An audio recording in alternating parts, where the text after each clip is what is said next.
मैं हूं मुरली मनोहर, आप देख रहे हैं नेशनल कवरेज। तो नेशनल कवरेज में आपका स्वागत है। आइए हम आपको लेकर चलते हैं उत्तर प्रदेश के मऊ जनपद के दीवानी कचहरी में, जहां जो है अब हमारे साथ जो है जुड़ चुके हैं जनपद के वरिष्ठ अधिवक्ता उदय प्रताप राय जी। आइए हम आपसे बातचीत करेंगे समाज कल्याण में व्याप्त भ्रष्टाचार को लेकर के, अंबेडकर विद्यालयों में फर्जीवाड़े की नियुक्ति को लेकर के, और पॉलिटेक्निक विद्यालय में लगभग जो है 50 लाख के जो है छात्रवृत्ति घोटाले के बारे में। तो अब हमारे साथ जुड़ चुके हैं उदय प्रताप राय जी, जो जनपद के वरिष्ठ अधिवक्ता है। तो आपका नेशनल कवरेज में बहुत बहुत स्वागत है।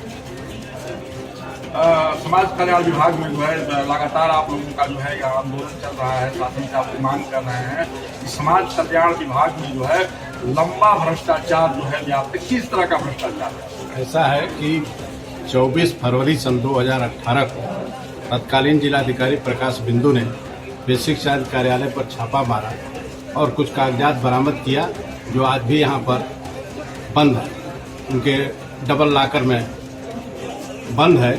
और उसमें ये पाया गया कि यहाँ जितने अध्यापकों की नियुक्ति समाज कल्याण विभाग से 90 अध्यापकों की नियुक्ति की गई है। किस विद्यालय में? हरिजन समाज कल्याण द्वारा अनुदानित विद्यालयों में प्राइवेट निजी प्रबंधकों द्वारा विभाग से 60 गांठ करके करीब 90 अध्यापकों की नियुक्ति की गई है, जिनकी नियुक्ति बिल्कुल फर्जी और आधारहीन है। ऐसा है कि उनके फर्जी का जो है आधार क्या हम बता रहे हैं। ऐसा है कि सरकार का ये नियम है 1978 का और 75 की जो बेसिक शिक्षा नियमावली है, उनके अनुसार यह है कि अगर प्राइवेट संस्थाएं किसी शिक्षक की भर्ती करेंगे तो पदों का अनुमोदन पहले लेंगे, उसके बाद विज्ञापन निकालेंगे, विज्ञापन के बाद जो अभ्यर्थी हैं उनकी लिस्ट बनाएंगे, और इसकी लिस्ट के बाद जो चयन समिति होगी वो बेसिक शिक्षा अधिकारी की अनुमति से एक चयन समिति बनेगी, जिसमें बेसिक शिक्षा अधिकारी का प्रतिनिधि भी रहेगा, और उसके सामने जितने लोग हैं वो इंटरव्यू में साक्षात्कार में उपस्थित होंगे। इस प्रक्रिया का पालन यहाँ किसी भी विद्यालय में नहीं किया गया। और उसके बाद ये जो आरोप है कि पालन नहीं किया गया, उसका बेस क्या था? कैसे पता चला कि पालन नहीं किया गया? इसका बेस पालन किया गया। हमने सूचना के अधिकार में हमने बेसिक शिक्षा अधिकारी मऊ से और समाज कल्याण अधिकारी मऊ से सूचना मांगी। तो बेसिक शिक्षा अधिकारी ने ये सूचना दिया, करीब 53 विद्यालयों का है। बेसिक शिक्षा अधिकारी ने सूचना दिया और बताया, अधिकारी ने ये बताया कि जिला समाज कल्याण अधिकारी अपने पत्र दिनांक 4/8/18 द्वारा उपलब्ध कराई गई तथाकथित अनुमोदित सहायक अध्यापकों के विवरण स्पष्ट है कि अध्यापक चयन नियुक्ति में जिला अधिकारी से पूर्वानुमति अथवा पूर्वानुमोदन नहीं लिया गया है। उत्तर प्रदेश मान्यता प्राप्त बेसिक स्कूल अध्यापकों की भर्ती एवं सेवा शर्तें नियमावली 75 तथा संशोधित प्राविधानों के विरुद्ध होने के कारण समस्त चयन एवं नियुक्ति शून्य है। बेसिक अधिकारी ने ये रिपोर्ट दिया, जिसमें करीब कितने इसमें टीचरों की जो है अध्यापकों का जो है नियुक्ति फर्जी पाया गया। करीब 36 स्कूलों की सूचना उन्होंने दिया, जिसमें 36 अध्यापकों की दिया है। इस तरह से ये सूचना दी है। उसके बाद और ये किसी भी अनुमोदन के कागज जो है डबल लॉकर में ट्रेजरी ऑफिस में बंद है। जो जिलाधिकारी मऊ ने आदेश दिया और एक मजिस्ट्रियल कमेटी गठित किया कि इसकी जांच कराई जाए, तो उस जांच कमेटी ने भी रिपोर्ट दिया है। 5 सदस्यों की है वो जांच कमेटी, जिलाधिकारी के द्वारा नियुक्त की गई। उसको मैं अब पढ़ के सुना रहा हूँ, आप उसको सुने। 54 विद्यालयों की सूची आई हुई है और अध्यापकों की सूची है। उपरोक्त से स्पष्ट है कि नियुक्तियों में नियुक्ति प्रक्रिया के विभिन्न चरणों तथा नियुक्ति पूर्व अनुमति यथोचित विज्ञापन एवं अनुमोदन सक्षम स्तर से प्राप्त नहीं किया गया है, जो बेसिक शिक्षा नियमावली 1975 यथा संशोधित 1970 के प्राविधान संख्या 9 का उल्लंघन है।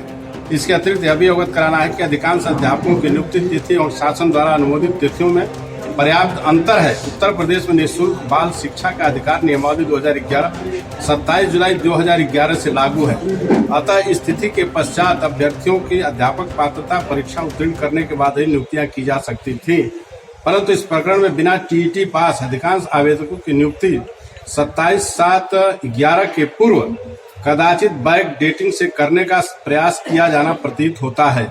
यह भी संज्ञान में लाना है कि कार्मिक अनुभाग 2 से जारी शासनादेश 20/1/91 और 2/12 लखनऊ दिनांक 15/3/12 द्वारा लोक सेवा आयोग के माध्यम से की जाने वाली नियुक्तियों न्यायालय के आदेशों के अनुपालन में की जाने वाली भर्ती को छोड़कर शेष सभी प्रकार की भर्तियों को तात्कालिक प्रभाव से प्रतिबंधित किए जाने का निर्णय शासन द्वारा लिया गया है।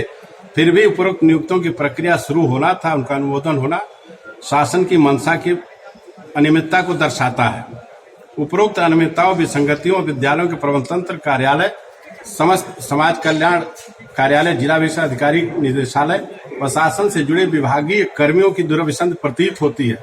निदेशालय शासन द्वारा किन परिस्थितियों में निर्धारित नियम प्रक्रियाओं का सम्यक परिशीलन किए बिना नियुक्तियों को लंबे अंतराल के बाद अनुमोदन किया गया है, इसकी जानकारी निदेशालय शासन स्तर पर प्राप्त कर आवश्यक कार्रवाई। नियुक्तियां 27 जुलाई सन 11 को शिक्षा अधिकार कानून लागू होने के बाद जिन नियुक्तियों के बैक डेट में 10 से दिखा करके 11 सन 10 और 11 में दिखा करके नियुक्तियां की गई हैं, सारी नियुक्तियां रद्द की जाए और जिन लोगों ने ऐसी गलती किया है और जो ये वेतन आहरण किया गया है इन लोगों से वसूला जाए और जो अधिकारी इसमें दोषी हैं, जिन्होंने शिक्षा अधिकार अधिनियम लागू हुआ 27 जुलाई को और सारी नियुक्तियां जून में और जुलाई में 26 के पहले की गई, इसका मतलब है कि टीटी से बचने के लिए बैक डेटिंग करके इन्होंने 10 में नियुक्ति दिखा करके और 17-18 में वेतन भुगतान लिया, यानी 7 साल का वेतन एक बार में दिया गया। जनपद के वरिष्ठ अधिवक्ता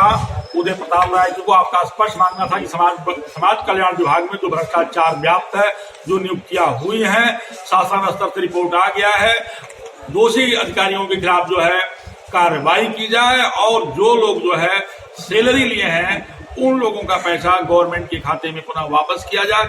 अब इसमें क्या होगा देखना यह है। शासन स्तर पे मुरली मनोहर के साथ राहुल की खास रिपोर्ट,